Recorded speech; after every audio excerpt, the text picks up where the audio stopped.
Hello, my name's Todd Vollmer, and I am having a discussion with Gabriel Weinberg this evening. I've been in the software business, in the sales organization, both selling and in sales leadership capacities for 20 years. And over the last 12 or 13 with a number of startups, 5 or 6 in fact, from $0 as a third employee to a $10 million company growing to as high as we could get it. So how would you approach/break down the sales cycle? It's interesting. There are really, in my view, 5 big steps or 5 key areas, 25% phases of a sales cycle. The first one being behavior, and without good behavior, the rest of the sales cycle, is irrelevant or never happens. The second phase is building mutually agreeable cycle with your prospect, and we'll talk about that in detail. The third phase is the key phase where the company and the product really become important, and that's what people call fulfillment, or what I call the proof step, or the proof phase of the cycle. The fourth piece is negotiation, the completion of the transaction, both for money, for legal components of the deal, marketing aspects, referrals, those kind of things. And then the last phase is completion of the deal, money transfer, signature of documents. So I'd say 5 key areas. Okay. I want to walk through each one. So the first one you said was behavior. What do you mean by that? It's a tenacious pursuit of new prospects. It's what I call it's the science of selling.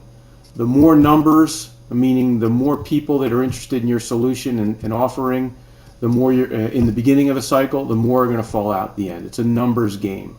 So the best salespeople and the best entrepreneurs, with unbridled enthusiasm, pursue new opportunities and new discussions and new prospects, and embrace and engage with customers, as many as possible.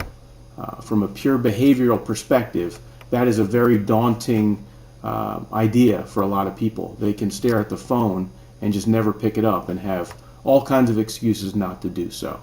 So from a core behavior perspective, salespeople that behave the best usually end up with the best results.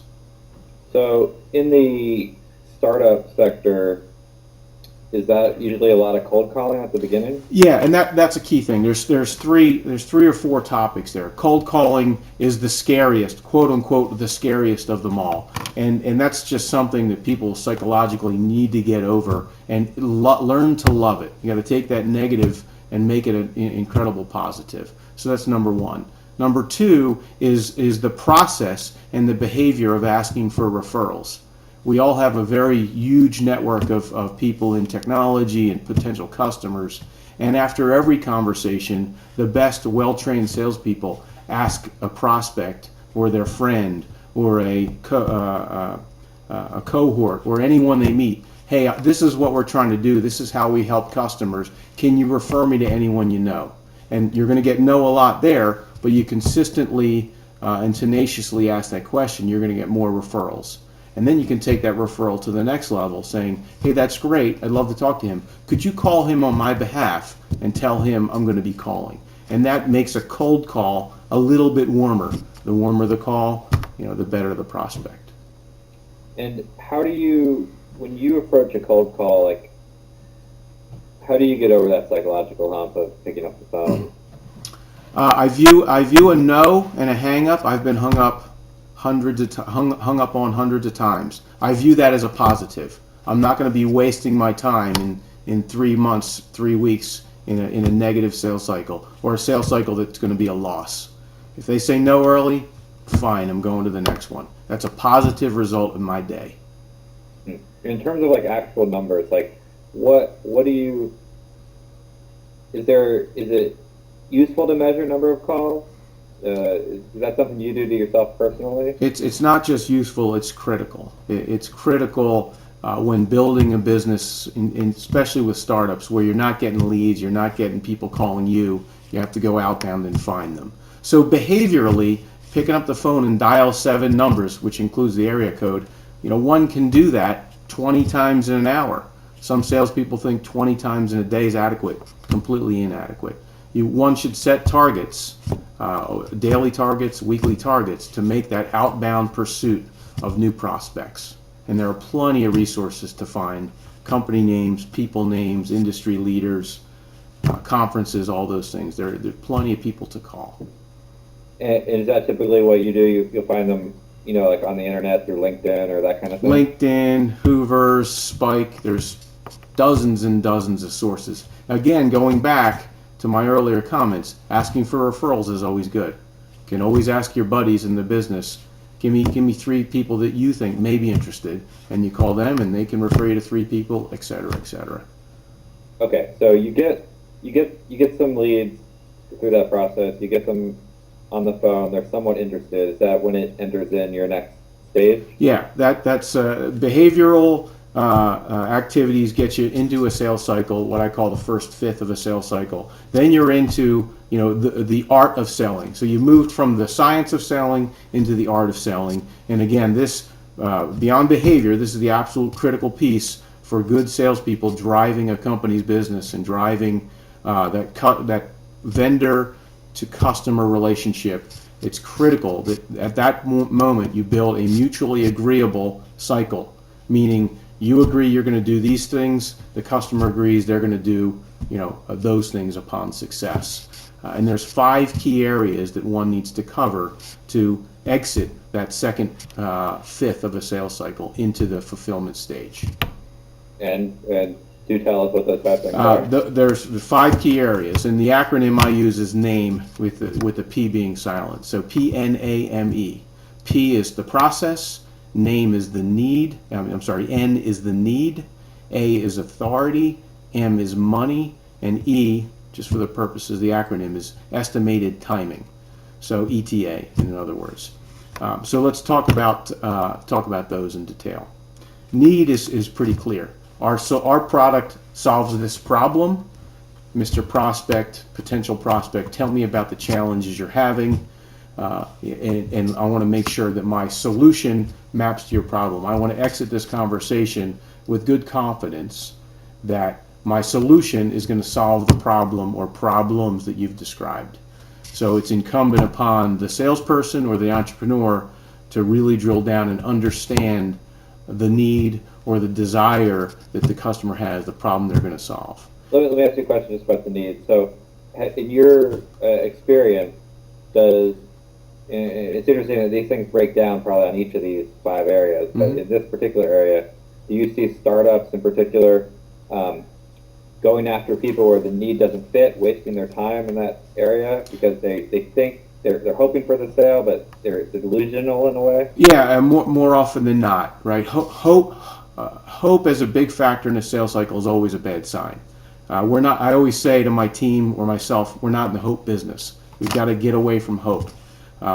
So that's a key thing. And when we're way far into a sales cycle, 50, 60, 80% into a sales cycle, and we haven't had these things well defined, we find ourselves hoping that we were right, getting ourselves into the sales cycle. Yes, sir. So you definitely get on you get these things on. Do you get them on paper, literally, or? Well, sure. If the best salespeople have a good conversation, a mutually beneficial and agreeable conversation with a prospect, document it. I always send an email, hey, these are the things we talked about. These are the things we're trying to accomplish in talking with you in the future about a solution. Ultimately, we want to sell it to you to solve these problems. And if we do these things in the future, we get to the fulfillment step. When we accomplish these things, those are problems you said are valuable to solve. You're going to spend money to solve the problem. Okay, so need, the next one was authority, and that's always a absolutely critical step. Getting beyond that 20 to 40% of the sales cycle. Who is going to sign the deal? Who can say yes, I am making this investment? It's very, very common that we enter sales cycles and we think we have that authority figure or that signature, the person with the ability to sign a deal, and then it turns out we don't. So it's a touchy one, it's a very important one, and there's lots of little moves and things good salespeople can do to find the real people who can make that authoritative decision. Sometimes it's one person, sometimes it's a committee, sometimes it's two people, sometimes it's that mystery person in the corner office. But it's incumbent upon a good salesperson to really identify that person early. Lots of little ways to do that. Do you try to ask directly, or is it more of an indirect science? Sometimes a very direct question. Mr. Customer, Mr. Prospect. If he's the CEO, I'm saying, Mr. CEO, if we do these things in the next step, can you sign the deal? Is it a budgeted item? If it's $50,000, $10,000, $1 million, whatever it is, if it's that critical to his business, he's going to say, yeah, I can sign it. So there's, it depends on the title. It depends on a series of questions. I often ask my prospects, who else in and around your business, in and around your responsibility, cares about success solving this challenge? And that often, well, this guy actually has a big stake in the project. Tell me a little bit about that. And that's always a guy you need to look out for. Can you invite him to the next meeting? I'd like to understand, what he really cares about relative to your project. So always asking about who else cares is always a good way to approach authority. So money is how much, do they have the amount of money? Amount of money is always a good topic to know, or you could take it from their perspective. How much is not solving the problem today costing your business? So if you didn't make a decision for the next year, how much does that cost your business? They may not know. They may say, hey, I have an audit I haven't responded to, and it's costing me $12,000 a month. Clearly, it's a $144,000 problem every year. So you can see the urgency. Okay, if my solution's $50K, that's a 4 or 5 month return, no problem. But it's very important, in my opinion, before one enters a very detailed sales cycle where the company's going to put a lot of resources and spend a lot of time, to really talk about money early and often. Just like all these other key areas, I think every time a salesperson engages with the prospect, they should touch on all areas if possible. It's never realistic to touch on them all, but it should always be in the back of one's mind. Okay, when I call this guy now, I should talk about process, need, authority, money, and timing, just to reconfirm myself what we're going to be doing. So money is a key. The other two, because we haven't talked about those yet. Just what is timing exactly? Timing is deadlines for a decision, whether it is a budgeted item. So, Mr. Customer, do you have a budget currently to invest in a solution? Yes, I do. Okay, does that budget end sometime soon? Is there use it or lose it money at the end of the year? It's not uncommon that customers say, hey, I have budget. If I don't spend this, my budget next year is not going to be as high. So they kind of have to spend it. So it's a budget deadline. Sometimes it's a vacation deadline. I am going on 2 weeks vacation June 1st. So this project got to be done and ready and completed before I leave.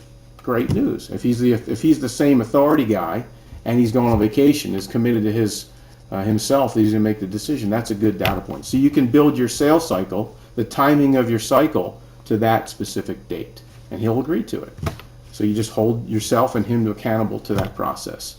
Quite often there's an audit or a business reason to make a decision. Maybe sales leadership, or company leadership has a board level goal to have this objective completed, and there's MBOs, and they have personal cash coming to them. Everyone has MBOs, half year MBOs. By end of June, they have to have these projects completed, and they make a $10,000 bonus. That's a pretty compelling reason to make decisions. So it's a very comfortable and simple conversation early in the cycle to say, Mr. Customer, what's the deadline? Is it a business deadline? Is it a budget deadline? Is it a personal deadline? 99 times out of 100, it's one of those three. And you drill down. Tell me about it. How does it affect you? Is there a bonus attached? Does your team of 5 people around the table, they all have bonuses attached? So there's always a timing component or a compelling event, etc. If there isn't, I would submit that it's not a predictable deal. It could slide. It could go on forever. An entrepreneur or a sales team in a company could spend a lot of time chasing a deal with no ending defined. And what about what does process mean to you? Process is just how a company historically buys solutions similar to yours.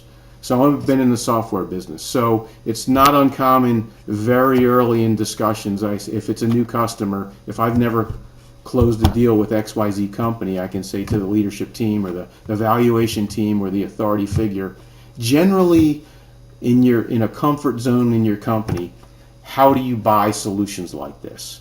Tell me the last 2 or 3 things you've bought in the dollar range that I'm discussing.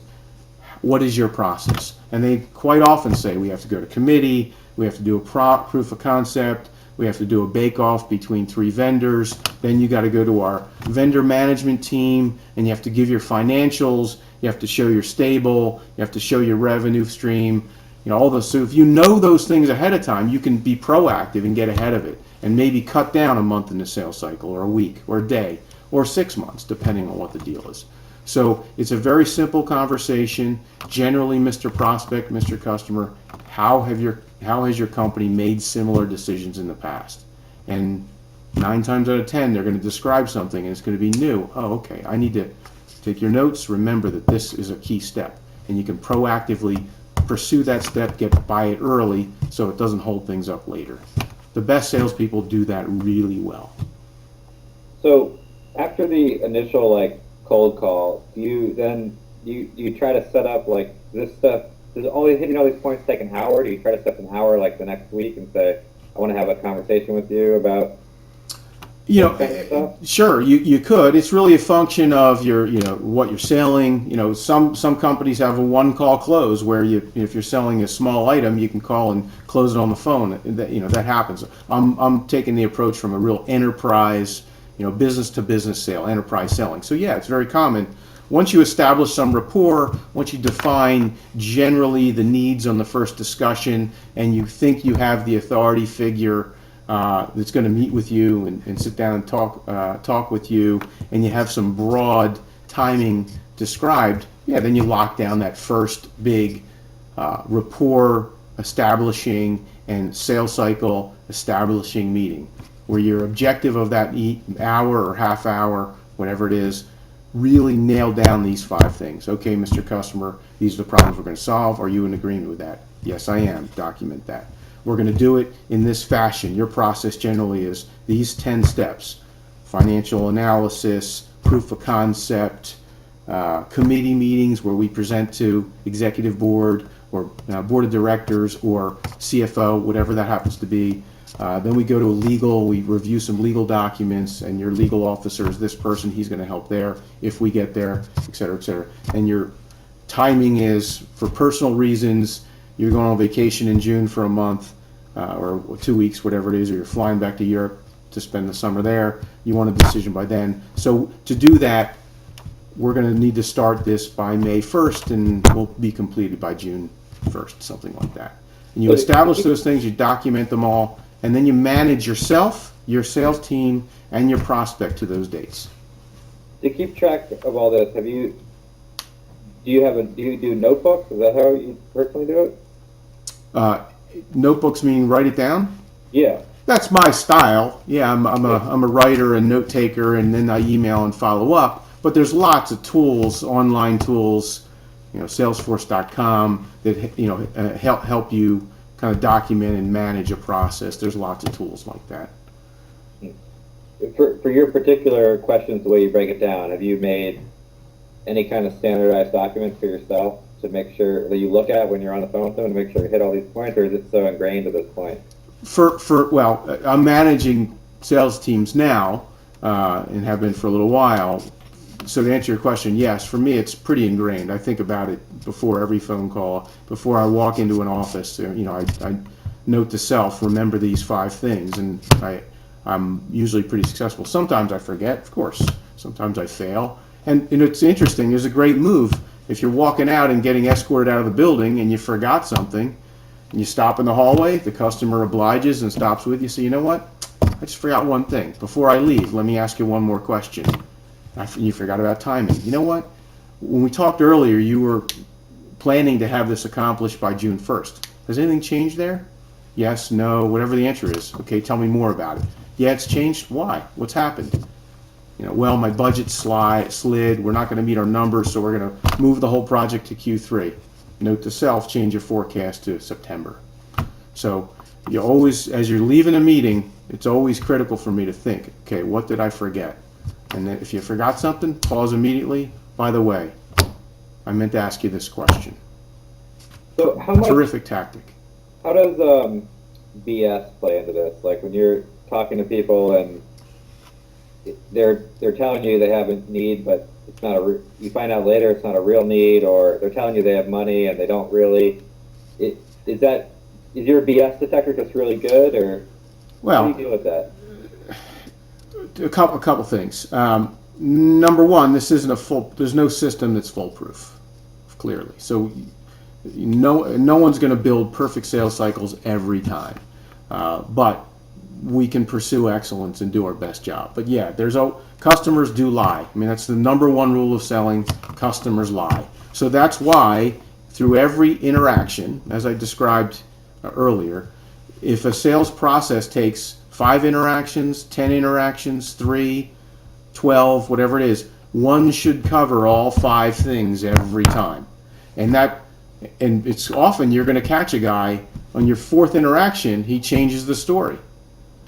And you know what? Last time we talked, you said this. Now you're saying, what changed? Not confrontational. Hey, you said this, now it's this. What changed? Just tell me. And so you can catch the BS more often than you think. And the good news with that is you can stop the sales cycle right then. Done. We're not pursuing this anymore. So 2 things. You call the customer out, he changes the story again, and you get the truth. Or you pull your company out, all your resources, you're not flying around the country trying to service the customer or the prospect. You don't waste a lot of money and a lot of time. You stop the sales cycle and you go on to the next one. It's a key thing I mentioned earlier. You got to embrace the whole concept of customers saying no to you. No is a positive thing because you're not going to waste your time in the future. So as soon as that BS, signal goes up, call the customer out on what you're thinking. So you mentioned also in like the next sort of section after you get the sort of 5 things agreed on is like time management. Yeah. Is that like moving the process, how you move it forward, how you... The key thing, similar to what I was just describing, the key thing for time management is not wasting time on non-buyers. And how do you do that at this stage of the cycle? So you've established the money the customer's going to spend, or plans to spend, the value around your solution. You've established that if he loves it and he likes it after the next fulfillment stage, he's the authority figure to say yes. Or if he's not, other people have bought in and the people who care are available and engaged. You discuss timing, that you're going to do the next step and it's going to take you 2 days, 2 hours, 2 months, whatever it is. And at the end of that, you know the process, and you've empowered him to say yes, he's buying, or no, he's not. Maybes, kinda, sorta, a little bit, feels okay. None of those are acceptable answers at this point.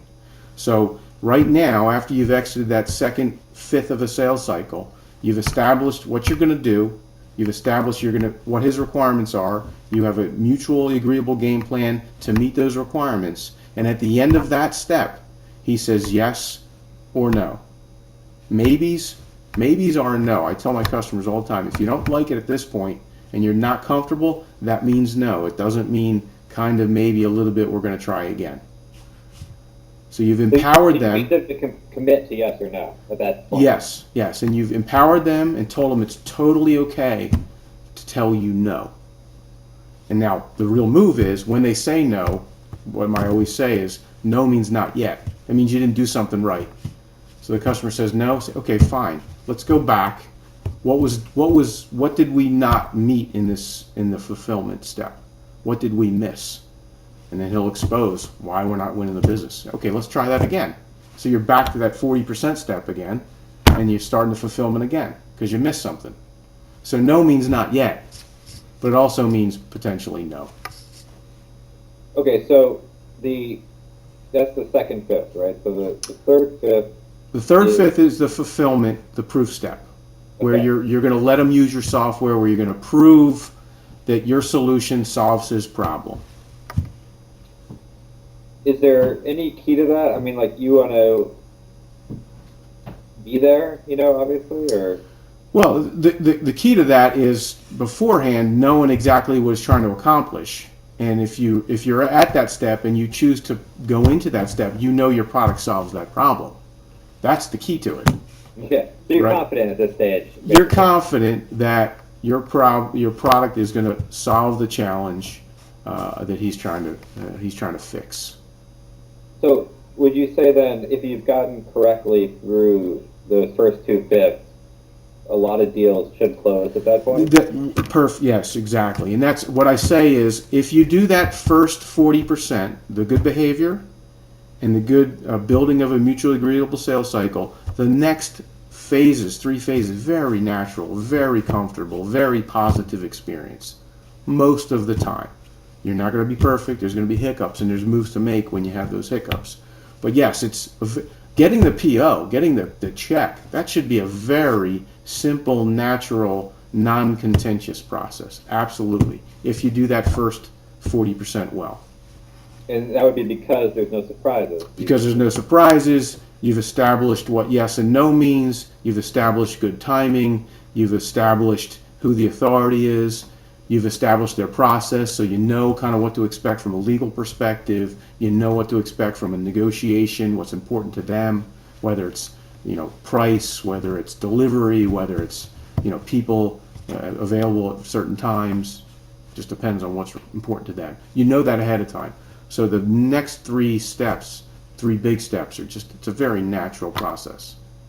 So let's talk a little about price. You had said that you want to get the money discussion out there early. Yes. But there's a lot of things, and it seems like you sell too, are things where the price can sort of vary depending on the customer, depending on how much they're willing to pay, in a way. Yeah, sure. It depends on what they're willing to pay, depending on how big the problem is. Sometimes when you're selling software that meets compliance issues or audit issues, and they're having serious audit or compliance issues, they're willing to spend a lot more than those customers who haven't had it but are concerned about it in the future.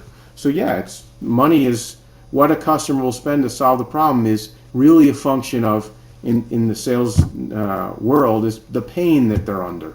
If they have a lot of pain, you get cut open in your arm, you're going to spend whatever it takes to go to the emergency room to get it sewn up. If you just have, a potential cut and you're buying insurance, you're going to spend a lot less to, maybe solve a future problem. So it's really a function of how much need or pain the customer has. In this sort of on-demand pricing thing, do people come out there and play that game and be like, tell me the price, and you sort of have to play coy a little bit while you're having this discussion? Sure. There's a lot of ways to kind of get around that. Generally, Mr. Customer, what would you expect to solve the problem? What would you expect to invest? How much money would you expect to invest to solve the challenge that we're talking about solving? So, tactically, you want to answer a question with a question. He says, how much is it?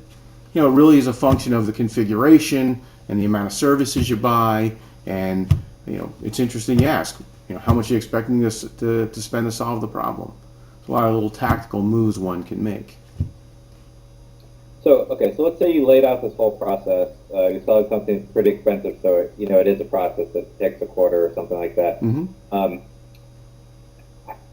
You believe things are going correctly, but how often do you check up on people? Do you make sure the process is going on correctly as you expect? I mean, you don't want to bother them too much, but you want to make sure it's working, right?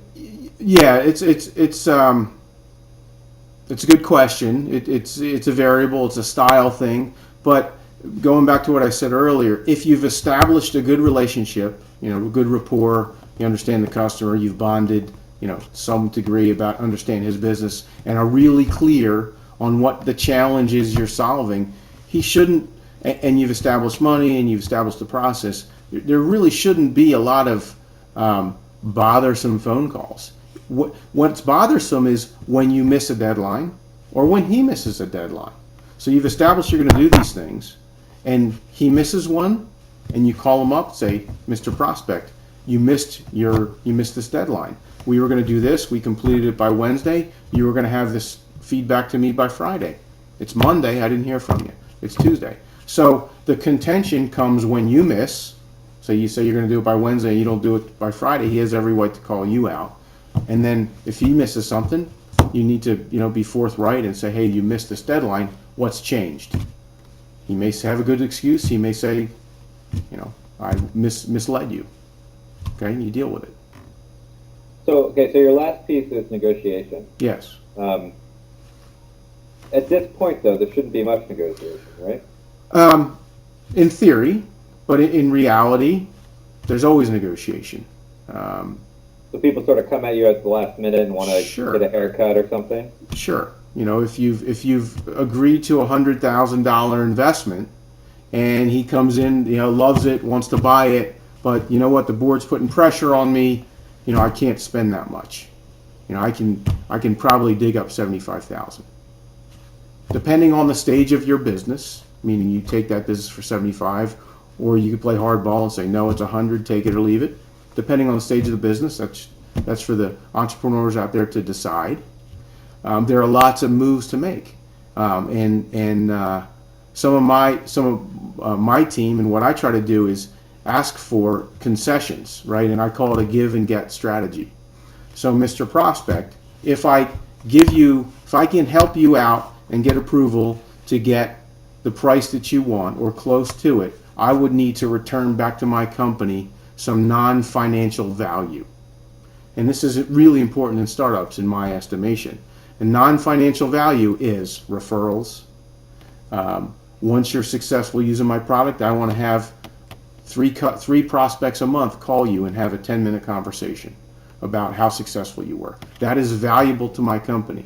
So I'll concede a $20,000 discount if you agree in writing to take 36 calls over the next year.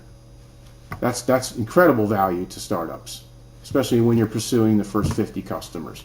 So a good salesperson and a good sales leader has a strategy going into those negotiation discussions, and what I call a give-get sheet.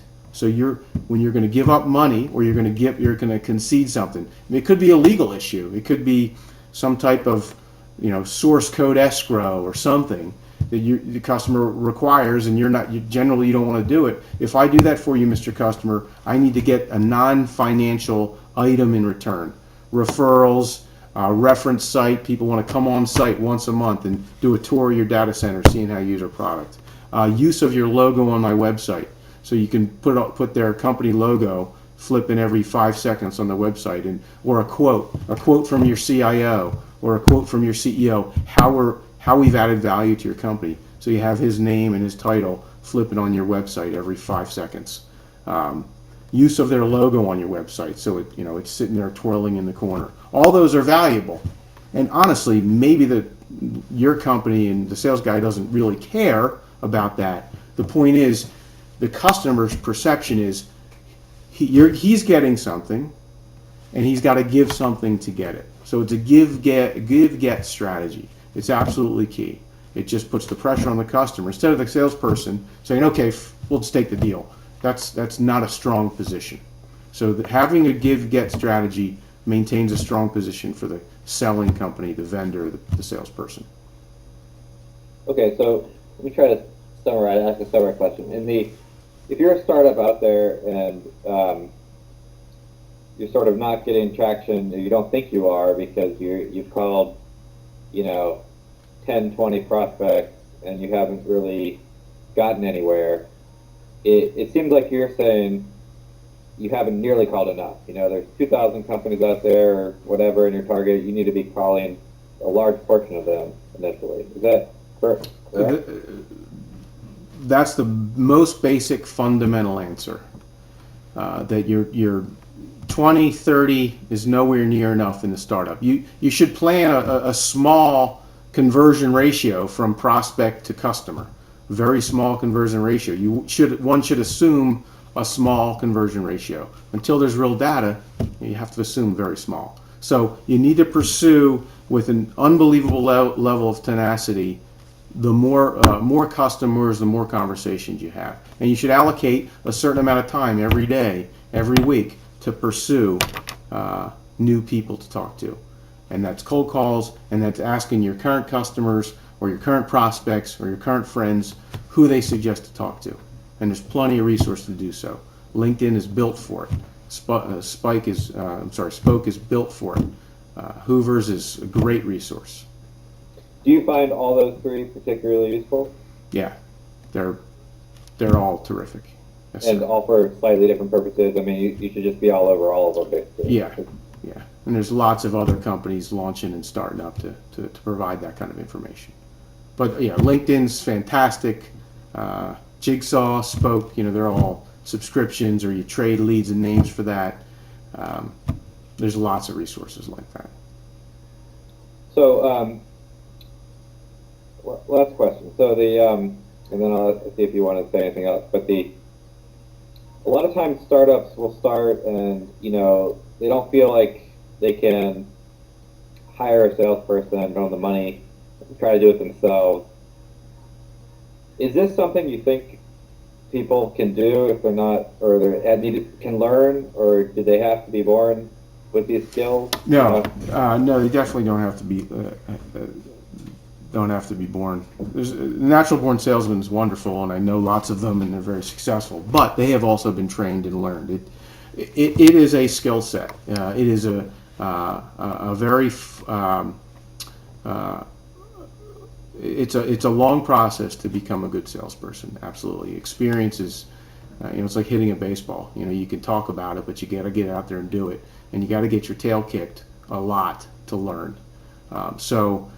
Yeah, entrepreneurs who are generally financial oriented guys or technology oriented guys, they can learn to be great salespeople, but they have to embrace the no. They have to embrace the negative response from a customer, love it, learn to live with it, and love it, and just keep the pursuit and continue to reestablish those 5 key areas with the customer: what their process is, who signs for it, what the authority is, how much money they're going to expend, or how much the problem is causing their business, which really defines how much money they would spend to solve it, and the timing of a deal.